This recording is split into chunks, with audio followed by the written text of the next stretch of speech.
Iqbal, Iqbal. Has anyone seen Iqbal?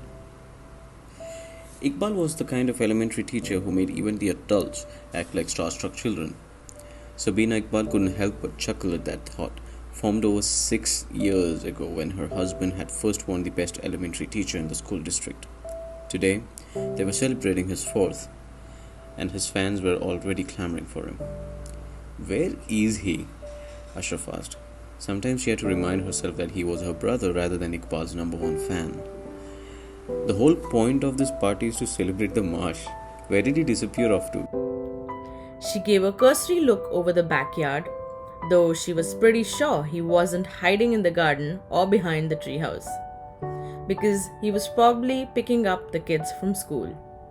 And because she had chased him out the last time, he had mistakenly wandered onto her precious vegetable patch. Ashraf's wife joined them at the barbecue grill, and she already knew the answer.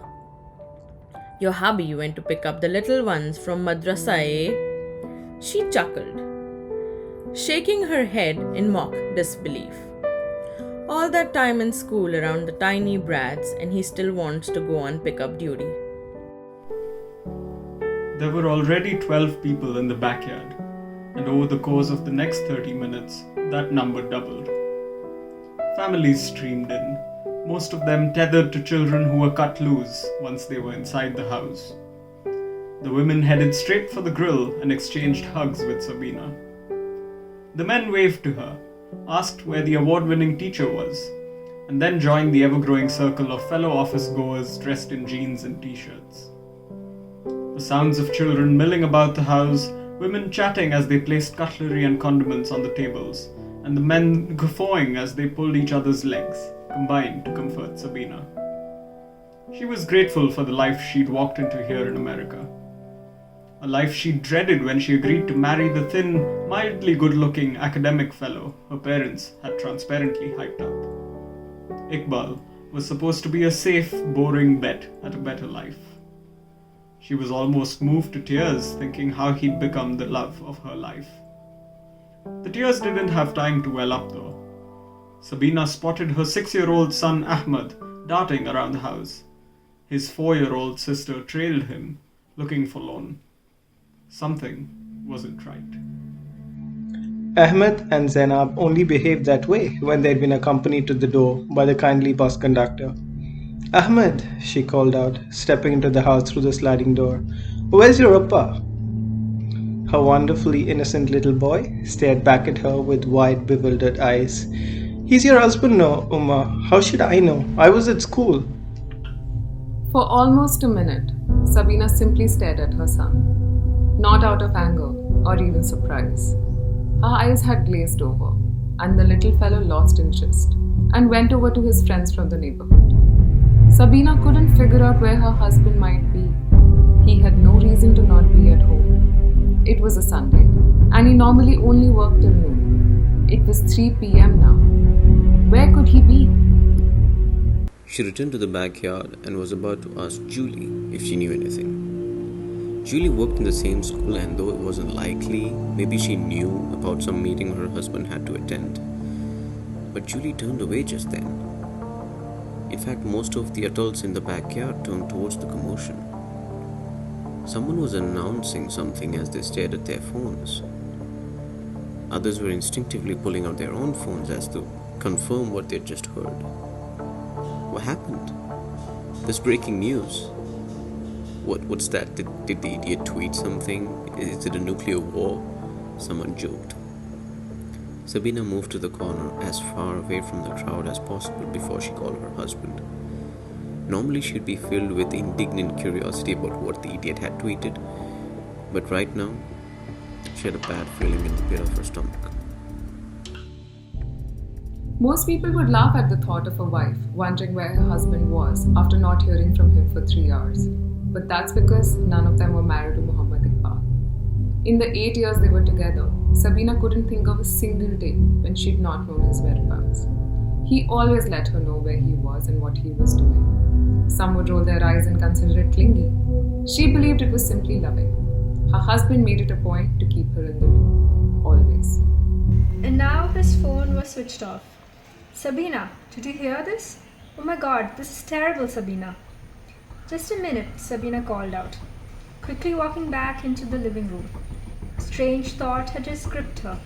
She hadn't seen her husband leave in the morning.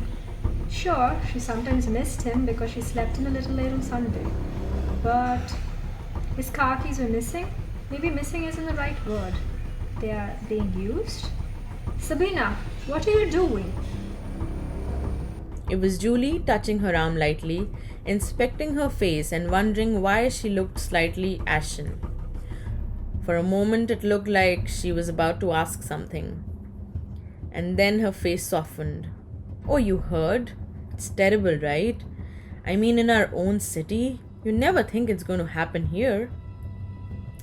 Before Sabina had a chance to ask what she meant, Julie hugged her. She was a very emotional being, and right now it wasn't helping. What happened? Oh, I thought you knew already. Sabina stepped into the backyard, her eyes drawn to the group of men and women who had now formed a giant cluster around a few phones, faces filled with shock. They're saying the body count is over 100, one of them called out, and the group gasped loudly. They haven't caught the shooters yet. In fact, damn, the city's on lockdown. We might as well stay here now. Won't be able to get home anytime soon. Shooting? Sabina asked, edging towards the barbecue grill that'd been abandoned. The worst mass shooting in American history. Oh, shut up, Matthew. Stop saying it like that. It sounds like you're proud of it.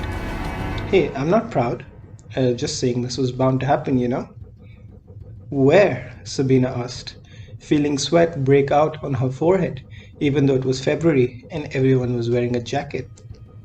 Here, downtown. What, 4 miles from this house? At the Bremer Hotel. Before she could say anything, the air was pierced by the high-pitched sound of a hyper-excited 7-year-old girl. Uma, the police are here. For some reason, Ashraf's face tightened, even as everyone else looked bewildered. And he exchanged a look with his younger sister, and the two of them gravitated towards the front door, without even knowing that they felt something that couldn't be verbalized. As they approached the 4 police officers standing by the door, Ashraf gently held his sister's arm. At that point, she couldn't have explained why that comforted her, why she felt she needed comforting. Mrs. Iqbal, the only female officer amongst them, asked, stepping forward with a grim expression. Yes, she managed to reply. We hear about Mr. Iqbal. And just like that, Sabina's world crumbled. As though she'd always feared this day, though she'd never pictured it ever happening. She thought of the mass shootings she'd witnessed on television, of all the countless lives torn apart. And she knew she was right to panic about her husband, who had been caught in the crossfires of this gun-crazed country. Ashraf supported his sister and decided to take charge of the situation. Officer, is my brother okay? Was he injured in the shooting? The officer looked slightly taken aback, but the grim expression quickly returned. Sir, we're here to arrest Mr. Iqbal. We believe he's the principal suspect in the shooting.